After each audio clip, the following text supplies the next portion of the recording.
कहा गया था कि डिप्टी स्पीकर का पद मिलेगा तो हम कंसेंसस बनाएंगे, नहीं तो उम्मीदवार। अब के सुरेश जी उम्मीदवार हैं इंडिया ब्लॉक की तरफ से, कैसे देखते हैं? देखिए, अगर प्रधानमंत्री मोदी जी का बुलडोजर वाला एटीट्यूड नहीं बदलता तो हमें भी अपनी तरीके से संघर्ष करना पड़ेगा। प्रधानमंत्री कहते एक चीज है, करते कुछ और। कल कहा था सहमति का, और आज जो उप अध्यक्ष का पद है वो देने के लिए तैयार नहीं।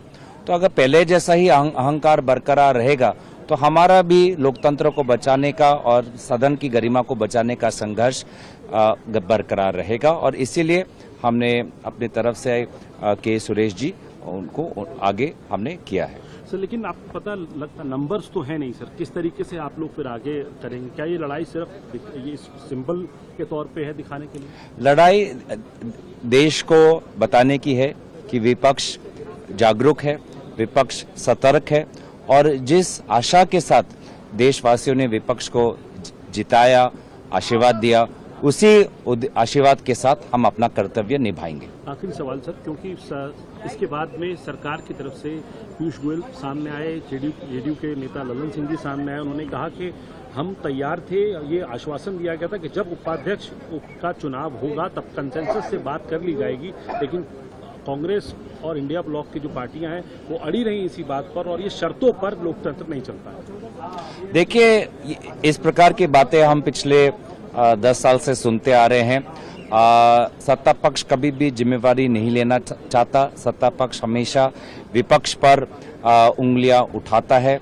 ये जब उनके 300 सांसद थे तब भी ये था, आज उनके 300 से कई सांसद कम हो गए हैं, तभी भी वही रवैया है।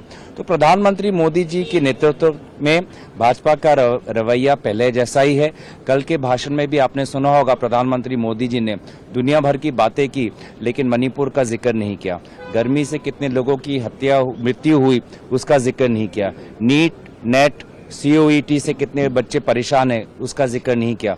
जम्मू में जो हिंसा हुआ, उत्तर पूर्वांचल में जो बाढ़ हुई, विभिन्न जगहों पर जो पुल टूट रहे हैं, सभी का जिक्र नकारते हुए उन्होंने देश के वर्तमान की जो सबसे बड़ी मुद्दे हैं, समस्या हैं, उनको नकारा है।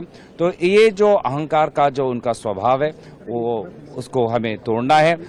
देशवासियों ने हमें बल दिया है और इस अहंकार को हम आने वाले समय में और तोड़ेंगे। और ये शर्तों पर लोकतंत्र नहीं चलता है। देखिए, इस प्रकार की बातें हम पिछले 10 साल से सुनते आ रहे हैं। सत्ता पक्ष कभी भी जिम्मेवारी नहीं लेना चाहता। सत्ता पक्ष हमेशा विपक्ष पर उंगलियां उठाता है। ये जब उनके 300 सांसद थे तब भी ये था।